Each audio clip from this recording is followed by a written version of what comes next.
What's going on, guys? Welcome back to the TCG Empire YouTube channel. Today we're taking a look at Azul's first place Charizard EX list. If you guys don't know, Charizard EX is a card that was released in Obsidian Flames, and since it's been out, it's been a force to be reckoned with. Infernal Rain, when you evolve into it, you can search your deck for up to 3 basic fire energy and attach them to your Pokemon in any way you like, which means that you have options to kind of set up retreat pivots if something gets knocked out. And you have the ability to accelerate to multiple attackers if you have multiple Charizard out. Burning Darkness for 2 fire. This attack does 30 damage, 30 more damage for each prize card your opponent has taken, meaning that you do a base 180, and for every prize your opponent takes after that, you are dealing more damage. So you are punishing your opponent for playing the game and winning. And in turn, this means that Charizard is able to hit massive numbers, and it also works out well because you have 330 HP, you can't be hit while you're on the bench, so things like Kyogre can't touch it, and the massive HP means that your opponent is most likely going to 2-shot you, and so the capabilities of being able to just set up massive pressure really works out well with Charizard. Being paired with that, we also do have Pidgeot. Pidgeot was released in Obsidian Flames as well. With the quick search ability, once during your turn, you may search your deck for any card, put it into your hand, and you can't use more than 1 quick search ability each turn. Blustery Wind does 120, you discard a stadium. It could be useful depending on what the scenario is, but most of the time, you're just using it for quick search. Quick search is a massive part of the deck and what makes it work. And we're also running Rotom. Rotom is in here with instant charge, just so in the early turns you have more draw capabilities, and it means that, in theory, if you build up a decent sized bench with some things going on, an instant charge as well, your opponent is going to have to choose between playing a boss or using something like Iono, which means that Rotom serves as a good purpose in either saving your bench or drawing more cards in your hand. Now, this is just a streamlined list. We are playing Justified Gloves. Justified Gloves is good because it means that you can hit better numbers in the mirror. You can hit 330 a lot easier in the mirror. Plus, the Justified Gloves as well as Vitality Band means that you are able to take a knockout on things like Roaring Moon, and also take knockouts on things like Iron Hands a lot easier. Justified Gloves is mainly for the Moon and the Mirror, and then Vitality Band is good for things like Iron Hands. So, being paired with this, we also have Arven. This is known as Arvenzard. Arven is really strong, simply put, because it means that you can search out the tools anytime you need it, but then you can search for any item that you want. So you can grab Rare Candy, Arven, Rare Candy into Pidgeot, Pidgeot grabs another Rare Candy, you Rare Candy into Charizard, and set up your board from there. So, as always, the deck list will be posted right here, so you guys have a full, clean view of it. And in the description will also be the deck list, so you guys can copy and paste it into Pokemon Trading Card Game Live. As always, I want to thank you guys for all of the love and support on all of the videos. You guys have been killing it. I hope you guys did enjoy the interview with Hale. That's been doing well. You guys have been seeming to, find beneficial things from it, which makes me happy. That was the goal of the video. Now, we are almost pushing 1,000 subscribers. I think we're 10 subscribers away. So if you guys could do me a big favor, if you're brand new, smash the like button, subscribe, turn on post notifications. Help me reach that 1,000 goal as we head into the new year. But with that being said, guys, enjoy the gameplay, and I will catch you guys in Monday's Christmas video. Later. Alrighty, guys, so let's get into the very first game with Azul's Charizard list. Hopefully not running into anything like Block Snorlax, as that might be the hardest matchup we could play against, but otherwise everything else should be relatively smooth. Shouldn't be too bad. We do have a mulligan here, and my opponent has one as well. So we're going to see what my opponent is playing. So we're playing the mirror match. Considering we're going first and do have the option to attack first, it shouldn't be too bad. And depending on what Charizard to start, or Charmander, I don't think it matters too much.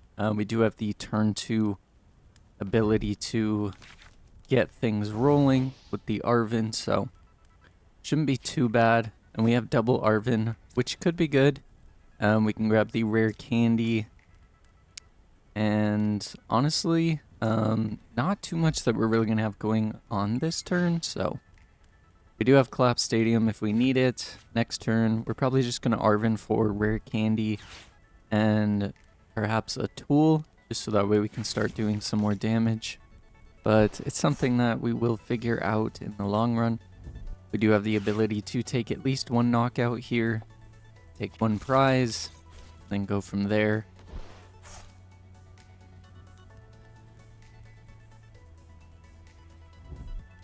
There's the Jirachi. So Jirachi not really going to do too much for my opponent, but they are going to just sack off the Jirachi, which is understandable. So my opponent gets to search for 2 basic energy with charge energy.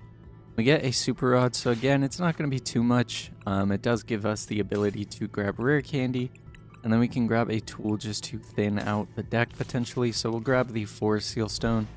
That way next turn we can potentially start getting some more things going. So we can evolve into the Charizard here. We have the Infernal Rain, which we can use, so we can grab the 3, which means that we can go 1, 1, and 1. And then next turn, there's some more that we can work with, but most we're going to do now is just Burning Darkness, hit for 180, take a prize. Now we are letting my opponent do more damage in the long run, but at the end of the day, it's not too bad. And next turn, I can Arven. I can grab a Nest Ball, grab Rotom, and then also have Forest Seal Stone if I need to. So we're going to be playing the 2-shot war.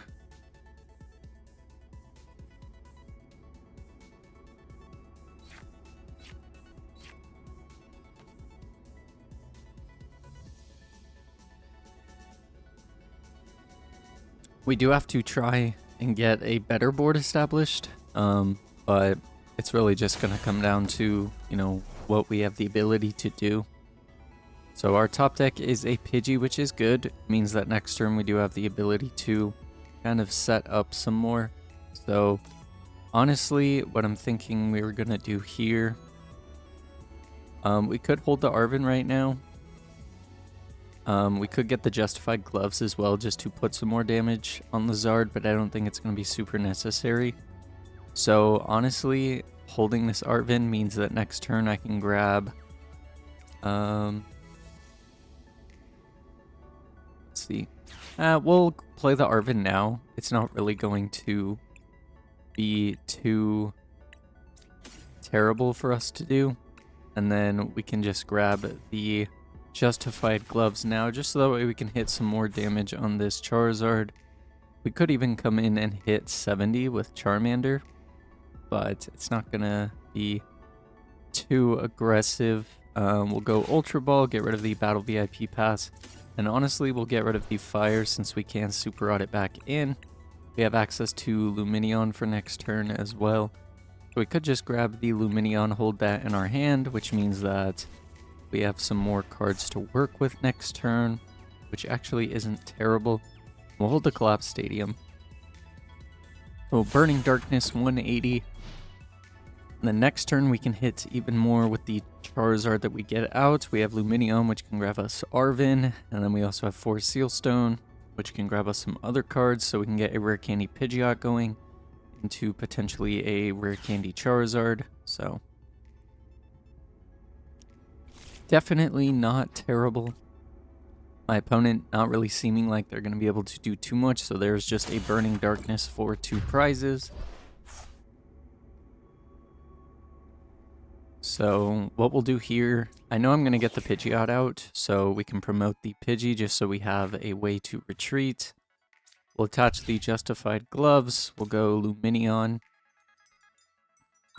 Luminous Sign will let us grab something like Arven, to which we can use Arven to grab a Rare Candy. There's no other tools, so we're going to have to go Rare Candy Pidgeot.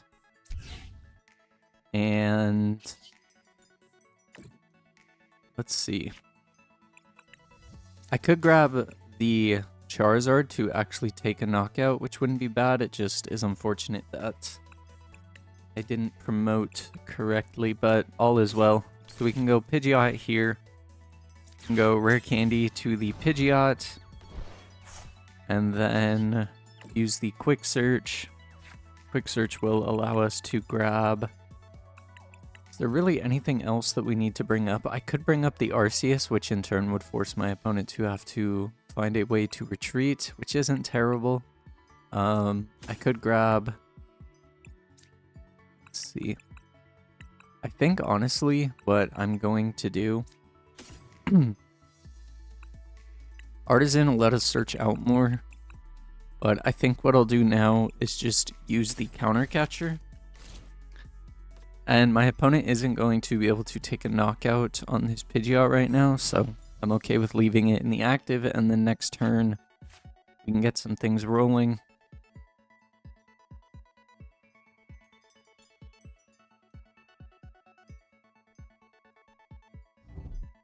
So there's an escape rope. Now, honestly, the escape rope isn't too bad.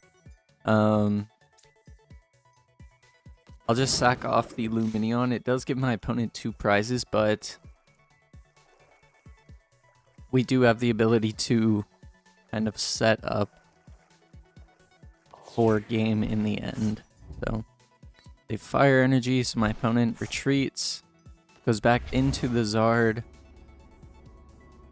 Burning Darkness for 210. My opponent taking 2 prizes.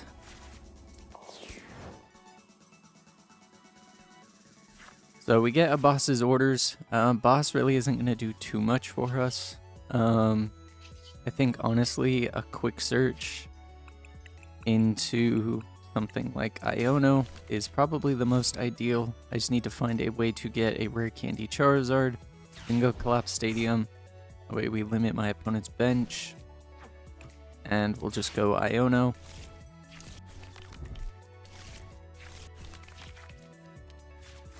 And it's not the best, but it's not the worst. But we do gain the ability to evolve into Charmeleon, which means next turn we can take a knockout on the Zard, go from there.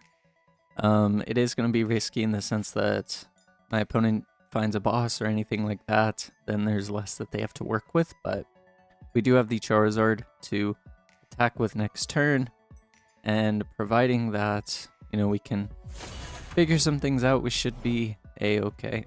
So get a rare candy. Rare candy's not going to do too much for us, so we can just evolve into the Charizard. We'll search out 2 fires, just so that way, or 1, that way we have the ability to attack with Pidgeot if we need to.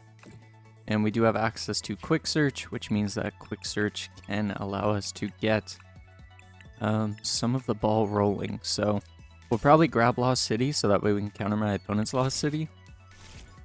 Or we can counter the Collapsed and then Lost Zone my opponent's Charizard, which I don't hate. So we can go Burning Darkness, hit 330. Draw 2. And we get Rotom and Battle VIP Pass. Not really going to do too much for us. There's the Pidgey. And we are still behind on prizes, which means that we can take a knockout on this Arceus. Or we can take a knockout on the Charmander into the Arceus, which I don't hate. The Charmander is probably the bigger threat. If my opponent gets a Pidgeot, if my opponent finds a way to bring up this Pidgeot, they win. So, let's see. How many fires are they down? 4 or 3, 4, 5. They probably have 2 left to work with. Honestly, I'm gonna just go for the knockout on the Arceus here, because it means that my opponent still has to find a lot and a way to retreat. So let's go boss into Zard, which means that we can hit 300. We'll bench Mew just in case we do get locked out of anything. Or we need to find a counter catcher, anything along the lines of that, but right now we're in a good position. We have counter catcher, plus we have an energy as well. So if my opponent has rare candy Zard here, plus 2 energy, then they do win. But they're only getting 2 cards.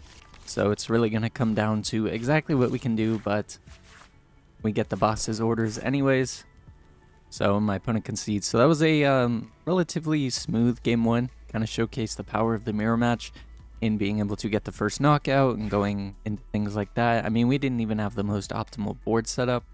You know, we got 2 Charizards out, but at different times, so it really just came down to the fact that we got Pidgeot out first. Otherwise, my opponent probably would have been in a good spot. So that was game 1. Let's hop into a game 2. Let's see if we can do the same thing, have the same setup, and get the ball rolling. Alrighty, into the second game. We're going to see what we can do with Arvanzard. Hopefully this matchup goes smoothly. Or if it's a close match, hopefully it's an entertaining one. So looking at our start, this is actually phenomenal. We have access to Battle VIP Pass, we have access to Rare Candy, Ultra Ball, so we can get out a Zard as well as a Pidgeot next turn, and it's going to kind of work greatly.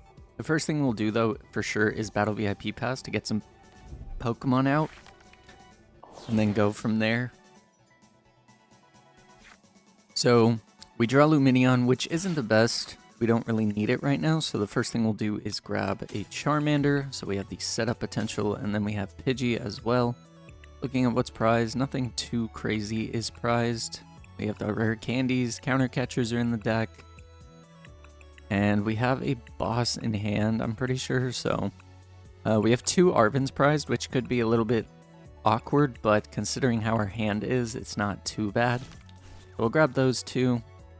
And then if we can Mew and hit another Battle VIP Pass, which we do, then we are in a phenomenal spot. That means that we can grab another Charmander, and then we can also grab Rotom, which will let us just draw 3 more cards and continue our setup. So we have Instant Charge, and we get Fire Energy, Charmeleon. Not bad at all. So the game plan next turn is to probably Arven for Rare Candy and a Tool. And we're playing against Meowscarada, so this is going to be a bit, I don't want to say tough or awkward, but it's definitely going to be weird. Because Meowscarada does hit weakness, so we might have to take down these Sprigatitos and just go from there. So thankfully with Boss's orders, we do have the ability to do that, so... There's the Peony. My opponent gets rid of a Rare Candy and a Florigato, but they can look for any 2 trainer cards and put them into their hand, so... There's the TM Evolution. My opponent going to most likely play Escape Rope here, and they do. So we'll bring up the Charmander since we are going to attack with it next turn.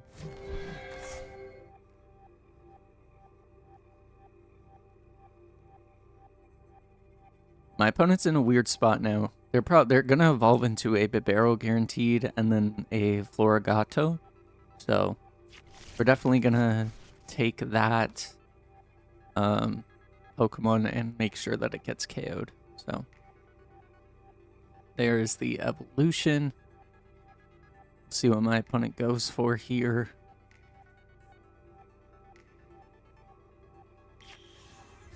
There's the Florigato and the Bibarel. So I could actually go for the Bibarel, take a knockout, considering the fact that my opponent just has a rare candy in hand, which I don't hate the idea of doing. It's definitely something that I don't want to say is risky, but it's going to be more beneficial for me to do that than anything else. So honestly, we'll just go Ultra Ball. We can safely get rid of these 2, which means that we can grab a Charizard. Yeah, we'll grab the Charizard. We'll get the Pidgeot set up next turn. So we can go Rare Candy into the Zard.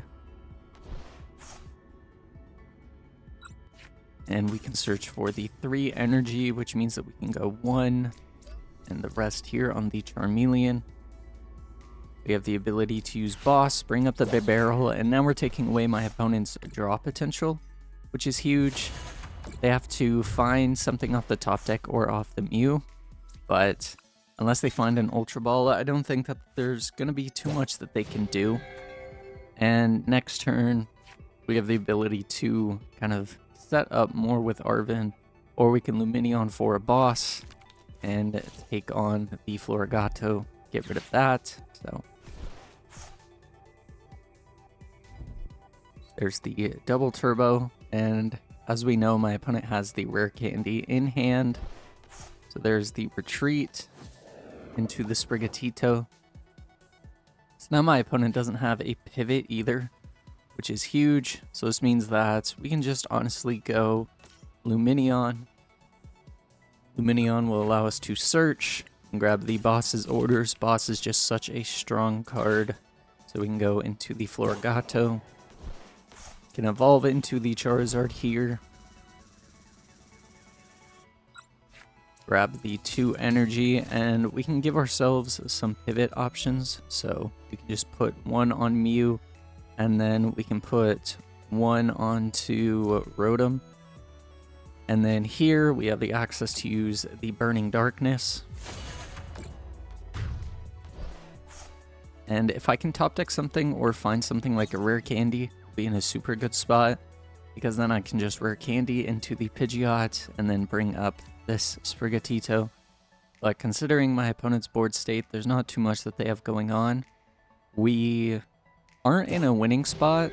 Definitely my opponent could turn the tables depending on, you know, what they draw and things like that, but we're definitely in a solid spot. So and there's the Ultra Ball, so my opponent is going to be able to barrel for 5.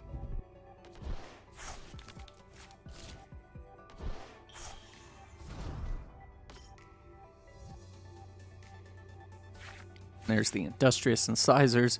Thankfully, though, we have gotten rid of a Sprigatito, and there's 2 Florigatos that are gone, so if we can find a way to bring this one up and take the KO, we'll be in a good spot, but I don't think my opponent is going to be able to catch up to us.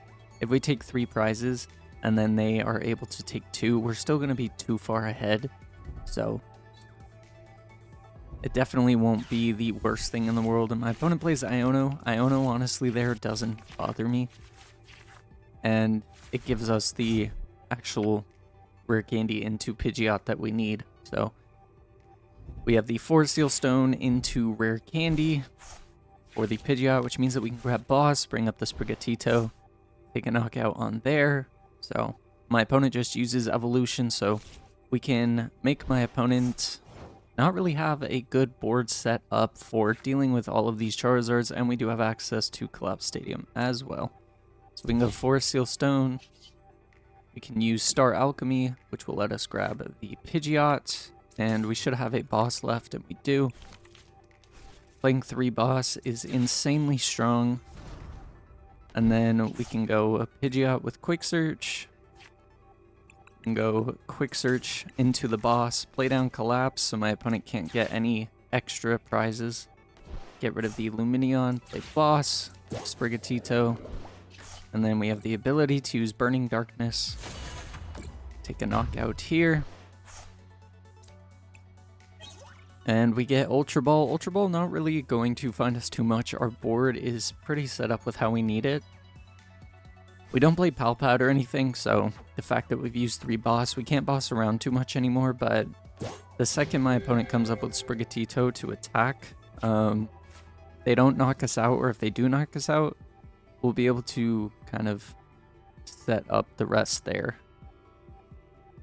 And my opponent concedes, so the consistent knockouts and pressure of boss, being able to quick search, get really anything we need, energy acceleration, all kind of worked out greatly, especially into something that could be considered a rough matchup, considering that the Meowscarada hits weakness on Zard, but otherwise I think everything worked out well. So if you guys did enjoy today's video, do me a favor, smash the like button, subscribe, turn on post notifications. We're almost at 1,000 subscribers, and we are 11 days from the end of December. See if we can head into the New Year's hitting 1,000. So again, if you guys enjoyed today's video, let me know down in the comments below.